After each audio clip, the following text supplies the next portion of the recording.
Troy Galloway is a construction manager and consultant, commercial and residential builder, and a certified inspector for all commercial and residential buildings. And now, here is About the House with Troy Galloway.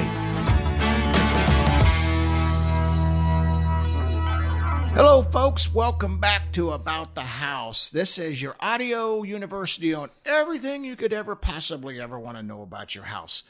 We go through things from real estate to roofs to engineered lumber, any tiny little thing that's possibly about your home, we talk about it. And we know what's so awesome about this show is that you can always go back and listen to it over and over again, because we're on podcast and we're on YouTube TV, and we're also on all the social media sites, so you can listen to us over and over again. And we just got tons of information that will definitely help you. And I'm really excited because actually our audience is growing more and more, and when we're getting more people from out of state that's joining us in. So I'm really excited about that.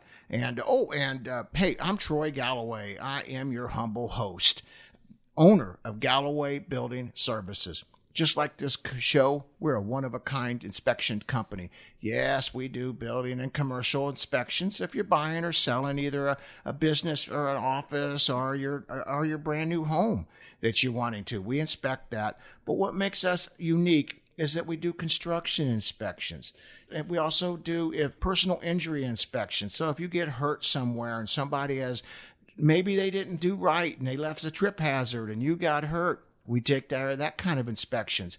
Or if you got a construction project out there and you want to make sure that it's being done right, we do tons of these, especially with everybody out there now are so busy. We do a lot of this kind of construction inspections. And what I really enjoy about it is that we also not just help the people that are having the work done, but we also help contractors. You know, we all have that one neighbor that comes over there that knows everything except for what he's talking about. And they say, well, I would have done it this way. Well, I would have done it that way. When really the truth of the matter is they probably don't even have a clue what they're talking about. And you, as a contractor, you're trying to get paid because you know it's done right, but you can't hire. Who do you hire to come in there to put these folks, rest them assured, put their hearts at peace? You give us a call, Galloway Building Services. I'm going to give you the office number now, and I'll give it to you at the end of the show also. But the office number is 636-394-3112. And I got a great show today, and we got a return guest, Ramona Galloway with J&H Properties, real estate agent and brokerage. She has her own brokerage company. What's the difference between a broker and a real estate agent? Well, they're both real estate agents, but a broker is somebody that actually has advanced further than just being an agent, somebody that actually is now past all their tests and licensed to actually hire real estate agents. So you couldn't really get any further up at the top of the food chain than this. And Ramona is here. We're talking about this super hot market, and things are just going crazy out there right now. And with that being, we're trying to make some heads or tails out of it if any of this makes sense. So I want to introduce Ramona. Ramona, jump in here. Tell them how long you've been in business. I know some of the folks, you haven't been on here for a couple of years now, so talk about how long you've been in business and share with them why you even got in business. Okay, I see her roll her eyes. You know what that means? She's been in business for so many years, she can't actually remember. She doesn't probably remember how many years she's probably been in business for so long, and she doesn't remember her wedding anniversary because she's been married so long. Okay, my darling bride, jump in here. You're right. I have been in the real estate business for many, many years. It's been like 33 years, I do believe. And I started out, of course, being an agent, and then I became a broker just a few years after that. So I've been in this business, like I said, many, many years, and I love what I do. I love helping people, and the real estate market is on fire right now. So it's a wonderful time, especially if you're a seller. So if you're ready to list those houses, give me a call because actually we can get it done for you. Well, what's your phone number? Oh, 314-602-4835. Please give me a call anytime. Hey, we'll get you that phone number, folks, at the end of the show, too. So you'll be able, I know that's kind of was fast. And but we wanted to get the phone number out here and start visiting here. So tell us what's happening out there. Tell us why it's so crazy, what's going on, and give us some information so we can be better informed when we're buying or selling our homes. Well, right now it is a seller's market, and COVID does have a little bit to do with that, just because of the fact that it made people stay home. And when it made people stay home, people realized that, they can't go to the office to work, and they don't have room in their homes to have offices, so they need bigger homes. Children are staying home. They can't go to school. So again, that's the need, again, for the bigger homes. They need room for their children to play during the day. They need offices for the husband and the wife. There's just not enough room in those smaller homes. So people are also escaping from the cities. They're going out into the countries more where they can actually get a bigger home, have a little bit more room outside for the children to play. And they just love that fresh air, and the activity of being outside becomes a little bit more popular with them. Well, I bet, and it's also a heck of a lot safer out there in our little communities, and the schools are great, and I see a lot of businesses going out there. As in the commercial inspections, we're starting to see more and more industry headed out there. I guess the industry's headed out there, so the real estate market, I guess people are moving out there too. It is. It's really expanded. So, people are trying to get away from the cities and into the country. Now, we're not talking being isolated, out in cave country, but we are talking about, the little towns. They are growing, and with commercial too as well. But they're really growing with the homes. And if you look at the market the way it is right now, there's actually a shortage of listings out there. And that's why it's a seller's market, because people are looking, and it's just a shortage of homes. New homes are exploding, but they can't get materials right now, so that's kind of puts them in a quandary as well. Well, now that being said, we've talked about that on the show about the new homes. But how come? I mean, is everything blowing up that fast out there that they're call them used homes, a secondary market? Is it? I mean, why is there such a shortage happening out there? I mean, is there more people, or is it they're just moving out of town and leaving them behind, or what's happening with that? Well, I think they're wanting, like I said, bigger homes, just because that's the need right now, because they're having to stay home and do their work. Children are home, so they need bigger homes to expand and be more comfortable in. A lot of times people, before this pandemic hit, they didn't have offices in their homes. So now that's a huge, huge need, whether it's an extra bedroom or they finish their lower level or, whatever the case may be. But they don't have to pay the higher rent cost either and mortgage cost in cities where they can move out. And normally when you move out away from the city, all your expenses are a little bit cheaper. So people are beginning to realize that, and it's really making the market grow exponentially. But that being said, there's not many people that are, selling their homes right now. A lot of people are hanging on to them, maybe keeping them for rentals, so never knowing what's going to happen in the future. So people are renting them out, which there again makes the rental prices, go up too as well. So for investors, it's a great market for that too as well. Well, now what's happening with the market out there as far as interest rates and stuff? Am I getting ahead of myself with asking you that, or no? Not really, because the interest rates right now are low, and that is again another reason for people wanting to purchase homes. So there's different avenues, and the prices or the lending interest rates are starting to nudge up just a little bit. Not too much yet, and I don't think that they will for the rest of this year. Maybe a little bit. They're going just a little bit over the 3%, up to maybe 3.5%.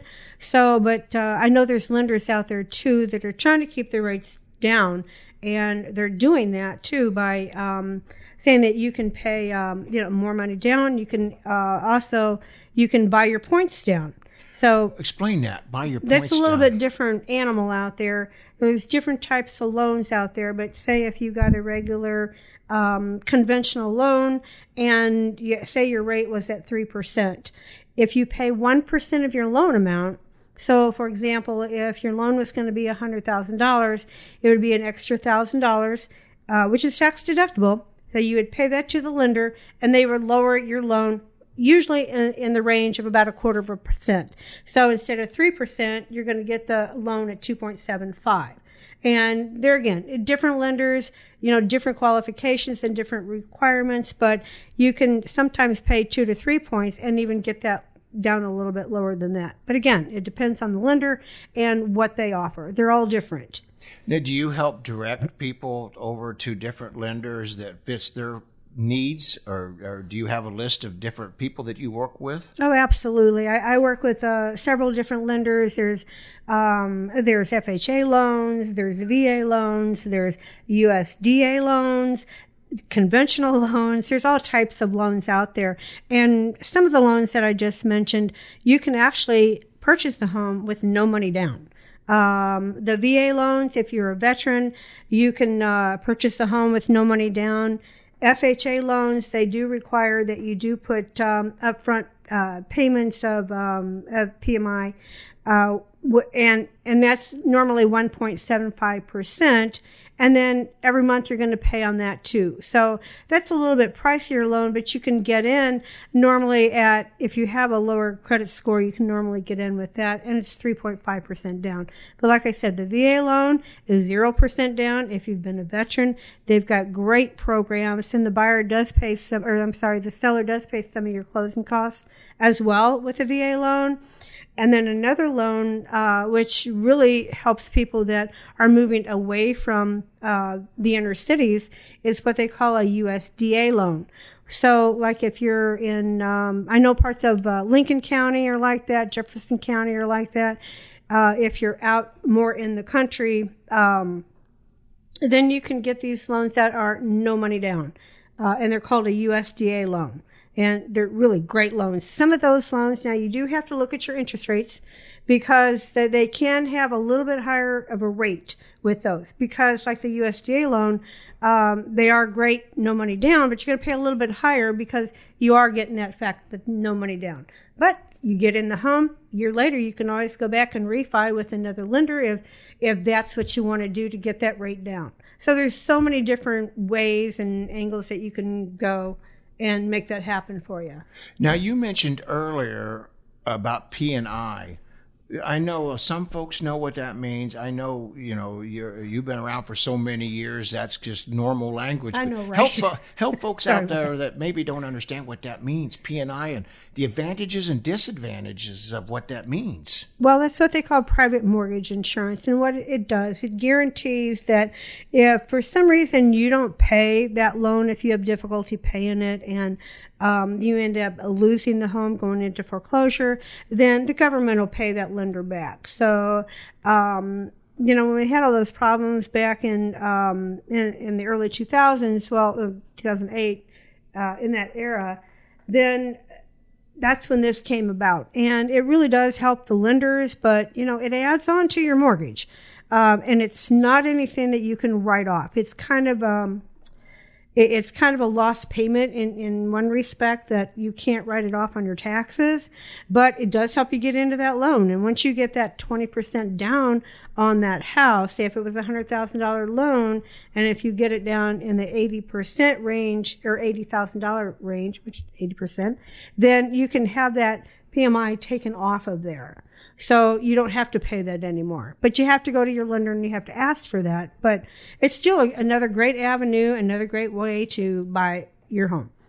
Okay, I appreciate that, because I know a lot of the folks out there might not know what that means out there. So now FHA, VA, USDA loans, is there like any kind of special qualifications that anybody needs for them, or is that open to anybody, or is that just first-time home buyers, or what's going on with them now? Well, VA, obviously, you have to be a veteran. But the other ones, no, there's not any requirements necessarily. FHA is a 3.5% down payment with those. You can also go with a conventional loan. And right now, lenders have conventional loans.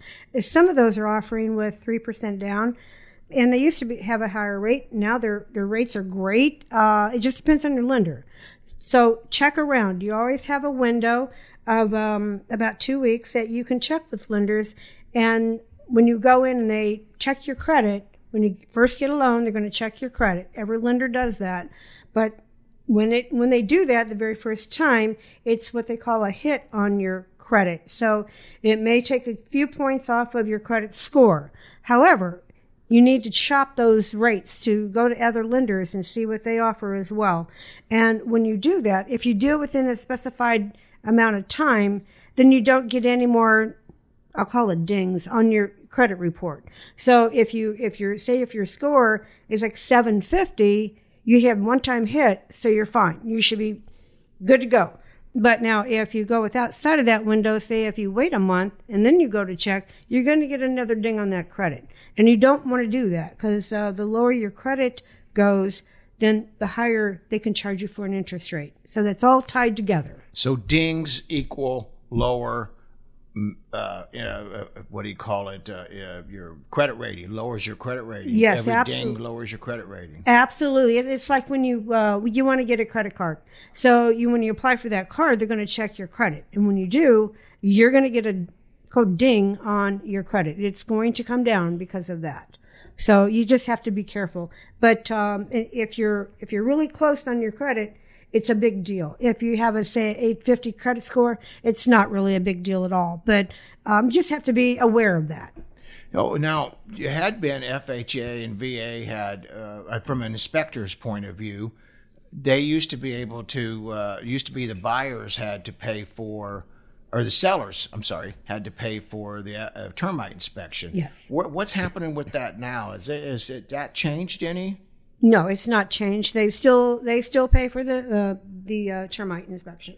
Now, with also too with the new government administration, is there anything that we should be looking for? Or have they got to that point yet where they're talking about any kind of changes or anything? I know that they're talking about really hurting us with capital gains tax. But besides capital gains, is there anything that we should be looking at for as consumers for buying and selling, our investors? We got a lot of investors that actually listen to this show.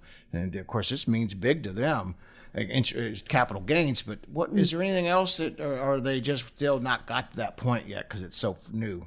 I don't think they have gotten a whole lot done with that yet. But I am sure there is more to come. But that being said, real estate is still a really good investment. You can still write off your mortgage interest. You can write off your taxes and your insurance and all of your expenses. So right now, there's still a really good investments with real estate. But now there's also grants out there.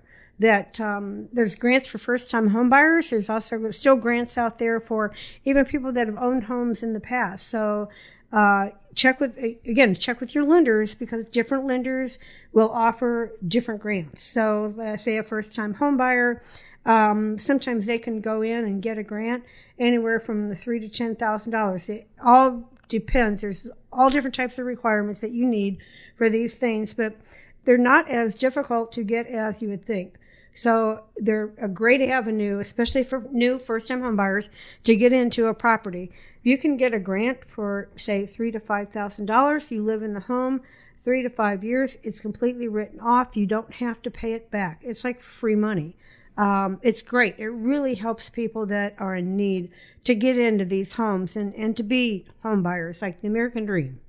I love free money. Yeah. But it sounds like it's free, but you got to follow the rules and regulations. You do. You have to meet the requirements, and on most of them, you have to go through classes. You do it like an online class that teaches you all about home ownership. And if you've never owned a home, there's a lot of things that can pop up, and they do. And we're just unaware that it's even possible. So these classes are really full of great information for anyone, actually, but especially if you've never owned a home. It gives you a lot of ideas on what can happen, and just, so you can, plan ahead. So, this anything else on the market that you want to share with us? Because I've got a list of some questions that some folks knew that you was coming on the show, and so I've gotten some questions that given to me. But what else about the market should we be aware of? Do you have anything you want to add to that before I switch us gears? Well, if you're looking for a home, you have to be careful on what you're looking at and the price that you're paying. Make sure that you know what those prices are in that neighborhood and don't overpay. There's, right now, when you put a house on the market, I just had one a couple weeks ago. It was over in O'Fallon. Nice home, needed a little bit of work to it, but not a whole lot. We had 4 contracts the first day and people paying way over the asking price. And the contract that we ended up taking, it was over the asking price and it appraised out. Which says, of course, the value of these homes are coming up. But we just don't want to overpay to the point that, later on when that market adjusts and if it goes lower, then you will not have overpaid for your home. Because that can be important when you go to sell. You may be over, what the houses are selling for when you're ready to sell. So you have to be careful about that. So now you said about that's one of the questions actually that was sent to us, and that is it's crazy out there. My real estate agent told me that I needed to. They was asking X amount of dollars, and my real estate agent, this is what somebody's wrote me, is that my real estate agent said that I should send in a on the contract, a bid or something for it for more than asking price. Is this really getting to be the normal now, or Yes, I hate to say that, but when a realtor puts a home on the market, if they're if they know what they're doing, of course they're going to run all the history in that neighborhood, see what homes are selling for, what they've been selling for in the past, what they're selling for now, and they give you a really good recommendation what they think that you should put the house on the market. However, the need for homes, used homes, new homes too, but used homes, is so high right now that people are kind of desperate. They're like, I really want this home. I love this house and I'm willing to pay more than they're asking. Well, if you can do that, that's wonderful, but you have to be careful because of the fact that, that has to appraise out.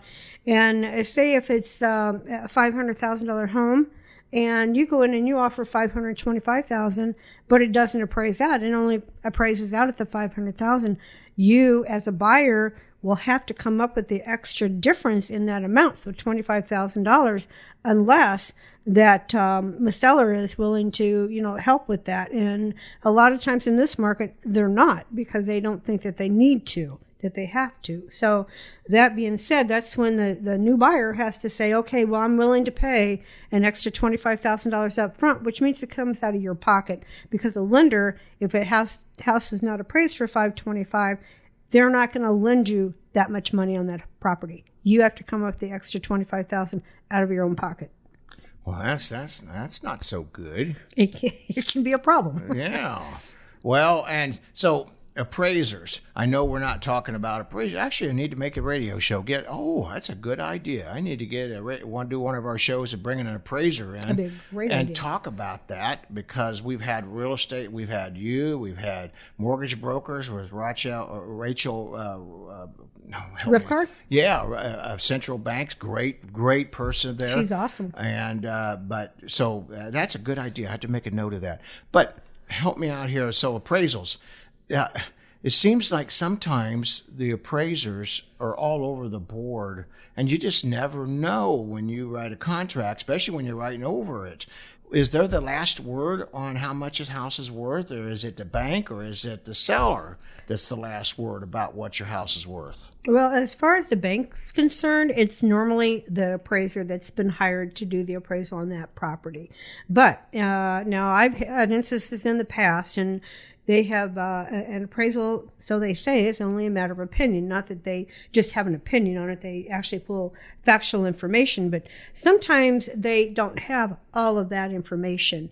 And I say that because I'll give you one really good example that I had. A few years ago, I had a property that We had tried to sell it, didn't sell. The market wasn't right for that area at that time. It was a little bit more than what the area was really getting at the time. So a couple of years later, we went back, put it on the market, and before we were even open for showings, I had a person come in, made an offer above asking price, and this was a couple of years ago, so it was before the frenzy market that we have today. And they offered above, and they had an appraisal. The appraisal came in really low. I was a listing agent, not the buyer's agent, so I did not understand that it came in low until I got a phone call of them wanting to do another appraisal, which told me there was a problem with the first one. I just didn't know at that time how big of a problem it really was. So I was fortunate enough that I was able to talk to the appraiser and let him know everything, all the particulars about this wonderful piece of property. It was Clayton Schools, which was a huge, huge factor that the first appraiser missed. Ooh, that is big. Oh, it was school systems. I want to talk about that one before we get out of here. Yes. School systems too, how that affects the values. Oh, absolutely. Please forgive me, I interrupted. Oh, no, that's fine. But this particular property here, there was more things to it than that. But the schools the district was the main issue with this whole property. And believe it or not, that first appraisal was $85,000 less than the second appraisal that we got. It was huge. Because they didn't have all the particular facts. And that doesn't happen very often. It truly does not. But I was knowledgeable enough that I was able to go back in there and discover this is why it didn't come in. I was able to talk to the appraiser, and we had no problem. So it appraised out just fine, and all was good. Now, in this market today, most of the homes, not all, are coming in okay. They're coming pretty much right at the sales price. Now, there have been a few in the past that have come back that have been lower than the asking price. I've heard other realtors say the same thing, and that can be, like I said, a big problem. And sometimes it just results in that sale not happening. So, I mean, you can always get another appraisal, get a second opinion, and that could change. But sometimes they do, and sometimes they don't. Just depends on how much they're willing to spend. Because at that point, when they get to the appraisal, that means that they've done all their inspections, like what you do. They've done all those inspections, and everybody has agreed. Either they fix things, they don't, and they move on from there. But that would be your appraisal, would be your next step. Yeah, because by that time they've already spent, your buyers have already spent a lot of money, haven't they? That's right, and that's why when they get to that point, they really hate to back out, because they've spent a lot, and once they, do the appraisal, that's even more money. So it adds up, and it all adds up fast. But that being said, you get your new home, and you're happy campers. Yeah. Well, now you mentioned the Clayton school system, and of course this show goes all over the country. So and a lot of folks don't know really what you meant by this Clayton school system. But you and I know that that's an upper end, very upper end area of town. But talked about how school systems, because we all hate these dadgum taxes. Yes, but we do. Our taxes also affect, our school systems because of the better quality. Sadly, that They does sure affect do. it. But talk to folks about school systems, values, how this affects, even if you're across the street, from one school system to another, how it can affect the pricing. It can make a big difference. Your school systems, the higher they're rated, normally in that area, you pay a little bit higher taxes. And you do because of the schools. That's one of the biggest things on your real estate tax. If you ever look at one of those forms, they will list the things that you're actually paying taxes for. And one of the highest things on there on everybody's taxes is your school systems districts, because of the fact that they put more money into their schools, so therefore their schools on the whole are better. So that's where you want your kids to go to school. You get that rating, and they're all A's up there. You'll love it, and your kids seem to learn more. Now that's only public schools. That doesn't include That doesn't include your other schools. Private schools. Your private schools, yes. So that's just your public schools. But it makes a huge, huge difference. And like I was saying, Clayton schools, and there's a few others. Of course, you're paying higher taxes in those areas, but you have wonderful schools. What also affects, so the school systems affect the value of your property. What other types of things could affect, lower or raise your systems? I mean, like fire districts or police departments or any of this? Sure, that all adds up, and it's all on your tax form when you get it. Take a look at that, and there's several things on there. There's 10 to 15 items on every tax form for your real estate and what you're paying for.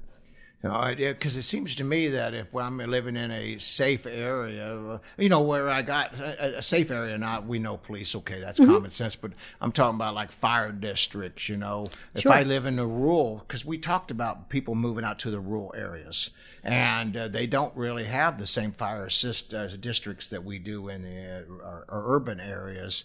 Does that have much effect, do you think? It absolutely does. I mean, you can go to places like, say, Lincoln County, for instance, and some of those places, if you have smaller towns, say Winfield, Ellsbury area, they're smaller towns, so they have what they call volunteer fire departments. So, they don't charge the amount that they normally do on taxes, for those districts, because they don't have the equipment that, say, St. Louis County, a fire district, in that area, Chesterfield or something like that, they don't need that kind of expense. So you save it on your taxes. But you also don't have that coverage that you do. If your house catches on fire, you hope they get there in time. So. And I say God bless, and I really appreciate the volunteer fire departments. Oh, absolutely. And I really don't want to say anything, against them, but I will say, folks, to give you my own personal experience, I did have a house burned down. As the house was burning down, the fire department was in town buying water as my house was burning. Whereas in town where I got fire hydrants, they just hook right into it. And I don't know if they would have saved my house or not, but I'm thinking as I'm watching it burning down, well, what do you mean buying water? Don't you bring enough out there? Well, it's because they are limited resources for the poor fire department. And I know they really do great work, and I appreciate them. And they're doing it. Heck, they're doing it for no money. I mean, they're doing it for free, except for the taxes of paying for the equipment. In our little towns, does it make a difference for like shopping centers and malls and hospitals? Does this have, what kind of effect do you think that has on our values of our homes? Well, it all has an effect on it, because if you're in an area that your commercial is drying up, people are packing up, moving out, and there's a whole lot of vacancies there. That really does hurt a community. It really does. Now, does it affect your taxes right away? I don't think it does, right away. But eventually it will, because if nobody comes in and takes over those businesses and, and commercial doesn't expand, then you're going to be stagnant on your prices, I think. So, and it could even go down. If you have a lot of commercial buildings, people are moving out of town in that regard, then your market's going to dry up and your prices are going to go down, and you can only hope that it comes back. Depends on, why are they drying up? Is there, have they found, like dioxin in the area or something like that? Dioxin being a hazardous waste. Correct. And something really bad to make people move out, and you cannot be corrected, not easily, I should say. So, is that a reason? And if that is, then they may not come back.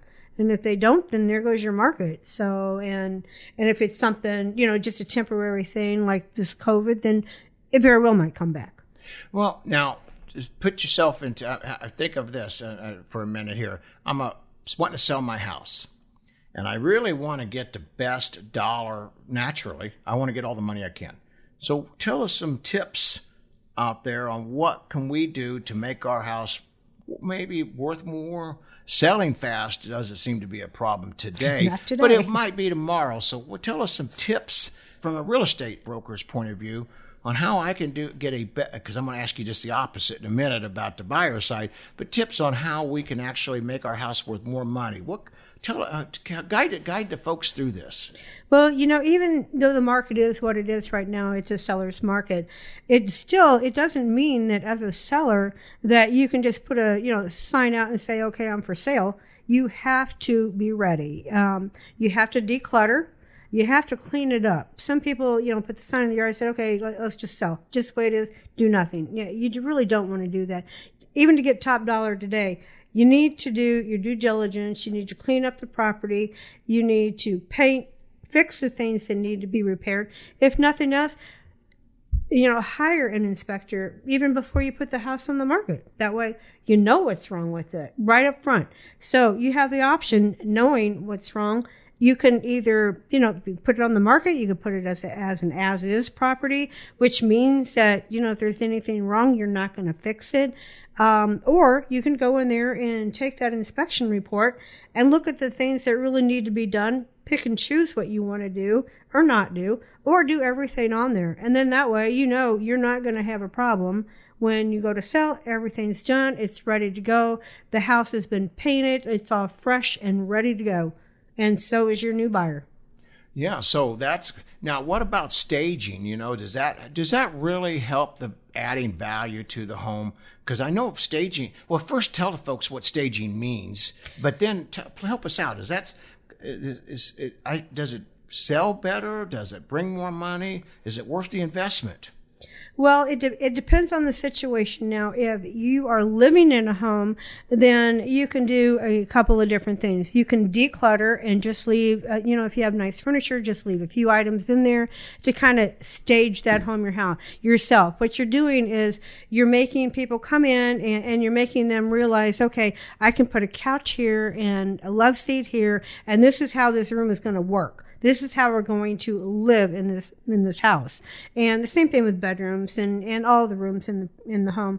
But now if it's vacant, you've moved out, when you hire a stager, you don't normally fill every room with furniture. You may put a few items in like the living room, maybe the dining room, in one of the bedrooms, maybe the master. It depends on the property. But yes, it does, because it allows people to see how they would live in the home if it was theirs. Would they put furniture there? Would they move it this way? Is there opportunities to live in it differently than the people are currently? It just gives you a whole different outlook on that property. So now that's staging, and this is kind of like staging, but it's permanent. Kitchens and baths, in both of them in particular. Should I go out and spend a bunch of money to have my kitchen redone before I actually sell the house? Do I get my money's worth, or is that something that we should do, or should we just kind of clean up what we have in our kitchen? What your opinion?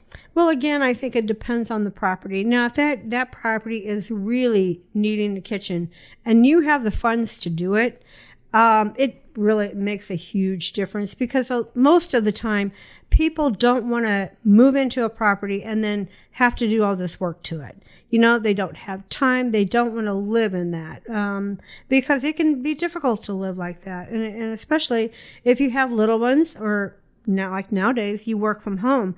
You may not have the room to do all that while you're trying to, get your kitchen done, or even a bathroom. If you have a couple of bathrooms in your new home, say even 3, then yeah, you can probably do a rehab on a bathroom while you're still living there. But a lot of times, if you can get that work done, it is going to pay you to do it, because people are going to like that home more, and you're going to get more offers, and they're going to sell it faster. So if there's any way you can do that, that's wonderful. Now, I know right now the construction industry has slowed down a bit, just because of the lack of materials and the high pricing on that. But it can definitely, be a return on your money to do that. And I do an inspection after I get done with my home inspections. When I send them the report, I like to send them a video that we've done in regards to what to expect from your home inspection after it's done. And I got a great video on that I'd love to share. Our producer, Joey, has done a fabulous job of putting it together. I love throwing in a good plug for Joey because he takes great care of us. But yes, with that, but we talk about clutter. And what I tell folks is, and I'd like to get some of your feedback as a real estate agent. Is this something you folks look at? But underneath my kitchen counters or my cabinets, and they got all that stuff underneath there. And I almost slipped on that word, didn't I? And so they but when they pull it out, they have a tendency to bump and knock things loose. Or it's kind of like at my house, my wife has so much stuff underneath the kitchen sink that sometimes she knocks things loose, and then I get to fix it. I don't know why she would do that, Ramona. Ramona's my wife, by the way, so that's what that's. No idea what you're talking about. Yeah, but do you guys run water or anything? Talk to us about your final walkthrough, things that you're doing, because this is something I tell folks to look for when we buy the house. We're wrapping it up, and we got by golly, we got everything done, and we're getting ready to close. But we got our final walkthrough. What are we looking for on our final walkthrough? And can it kill the deal?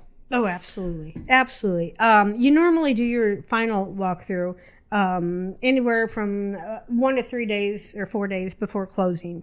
And I always suggest you do it at least 3 days, if possible, before closing. And I do, because you're going to look at the house. You want to make sure that it is like it was when you first put the contract in. And then all these things came up on your inspection report, and you all agreed to have these things, repaired or not. You need to go in and verify, yes, they have been repaired as you expected. And if there's anything there that wasn't there before, anything that's been removed as you remember it to be when you purchased the home, you put your contract in, that's the time to talk about all that. And you want to make sure, because, once you've closed, and it's really hard to go back. Say if someone was supposed to fix, say, a bathroom faucet, and you didn't check that out when you went through, on your inspection. It got called on your inspection. They were supposed to fix it. When you did your walkthrough, you were supposed to verify it had been fixed. You forgot to do that. Well, if they didn't fix it, you closed, and it's still leaking afterwards. You can go back and try to make a stink about it, but the majority of the time, nothing's ever done, because you had your opportunity and you missed it. So those are things that you just need to check and make sure that they've been done. That's where you get a good agent, folks, that actually has been through the trials and errors and have already experienced these things. They'll take care of that for you.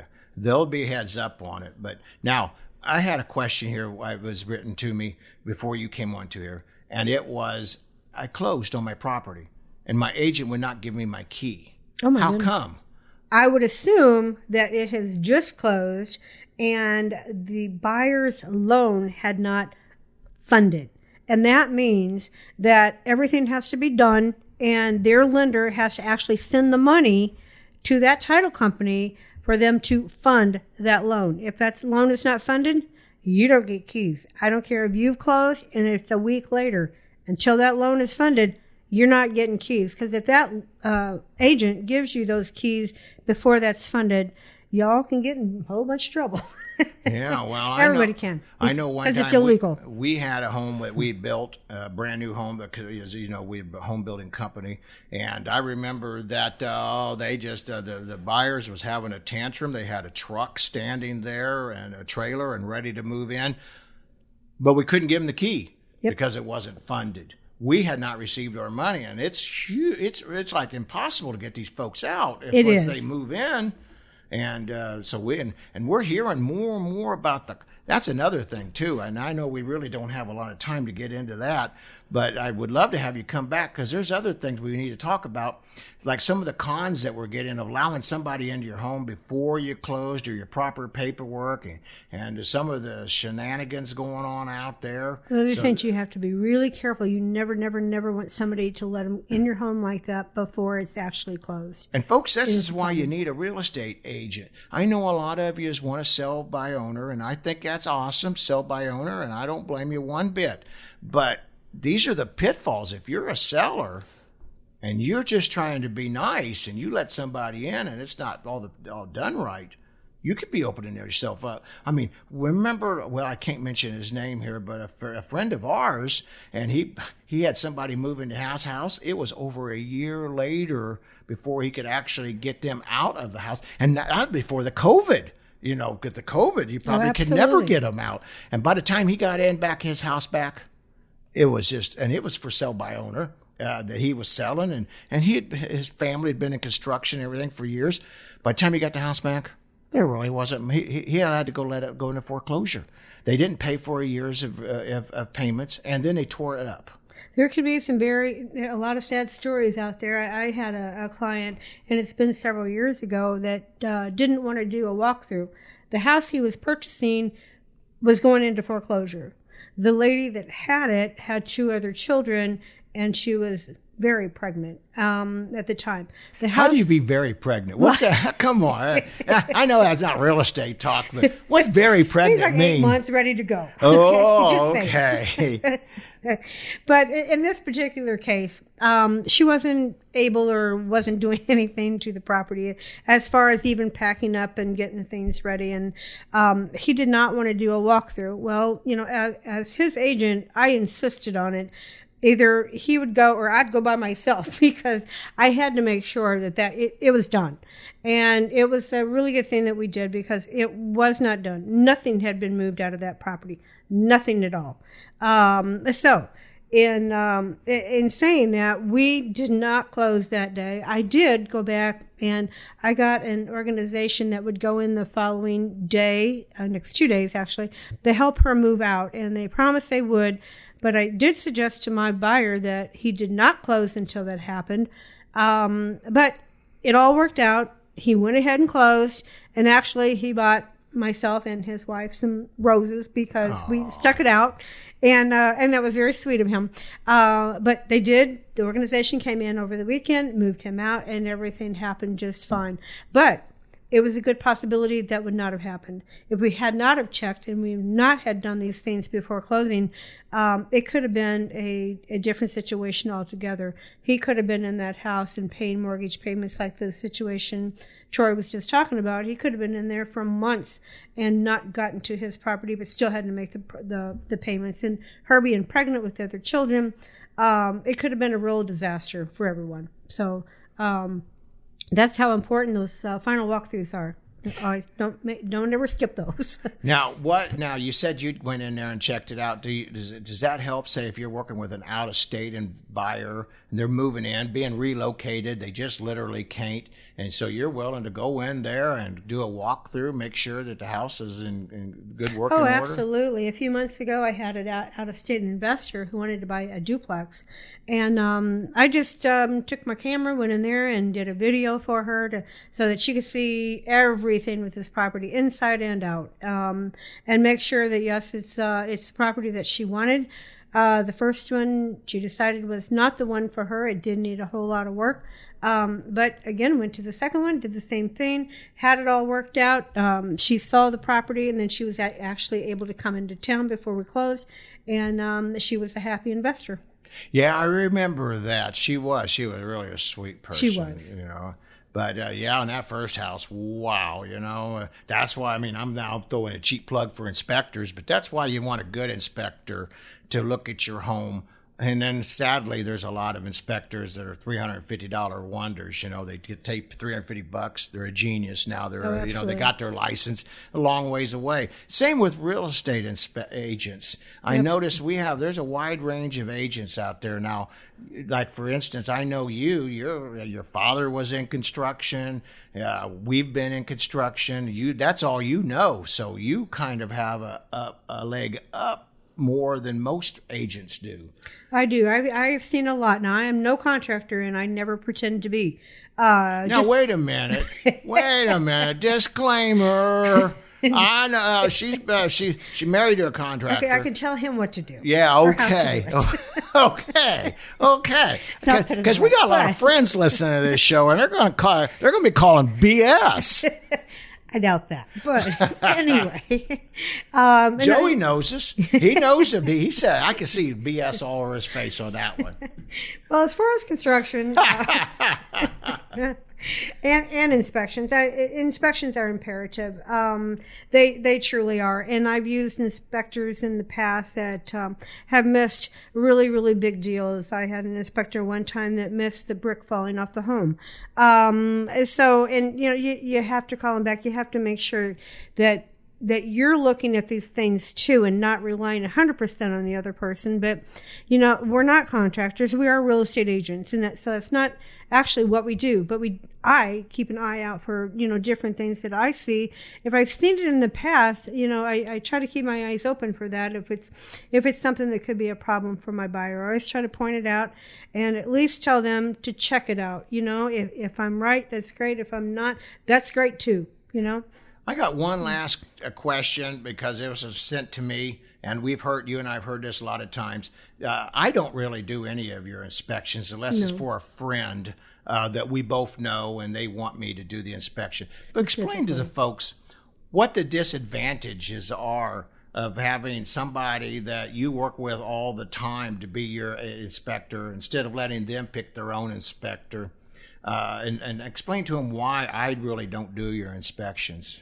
Well, for one, in our opinion, it's conflict of interest. So if I'm selling your house or selling you a house, then, we're related. So, do you want to use that person? Some people do because they know the great work that Troy does. And they know that he's a great inspector and he's never going to give them any fluff on anything. Actually, he may be a little bit more detailed in the fact that, because you're working with me too as well. So I just don't want to get hollered at later, folks. That's right. That's what that's all about. And he could. So, in order to avoid that, that's what we do. But, no, I always try to give people at least 2 or 3 other inspectors to call and tell them, feel free. Go out on the internet and search for inspectors out there. Just, I do tell them a few things to look for. Make sure this person actually knows what they're doing. They should have information about them out on the internet enough that you can make a well-qualified decision on who to use. Well, that's awesome. You give us a lot of great information today, Ramona, and we really appreciate you coming on to the show. You're going to have to come back a little faster than 2 years because it's been, 2 years since the last time you've been on our show. Sure don't seem like it. Yeah, I know. But thank you for coming on. Share with the folks the name of your company again and your phone number, and if you would just kind of slow down on the phone number, that way they can have a chance to write it out. Okay, well the name of my company is J&H Properties, and my phone number is 314-602-4835. And you're welcome to give me a call anytime. I love talking to people. I love helping people. That's what I do. So call me anytime. Love to help. That's awesome. Well, and folks, this is Troy Galloway. I'm the owner of Galloway Building Services Inspection Company, and we would love to have an opportunity to help you in the future. And our office number is 636-394-3112. And sometimes Ramona's in, sometimes she's not. But if she is, hey, bounce off real estate questions off of her. You're never going to get it cheaper than if you're getting it at that time. But anyway, thank you, folks, for joining our show today. I really appreciate y'all's time. It means a lot to us. And God bless you all. And we will see you on the flip side. Sponsored by Troy Galloway and Galloway Building Services, your top choice for professional home inspections in the St. Louis area. GallowayBuildingServices.com.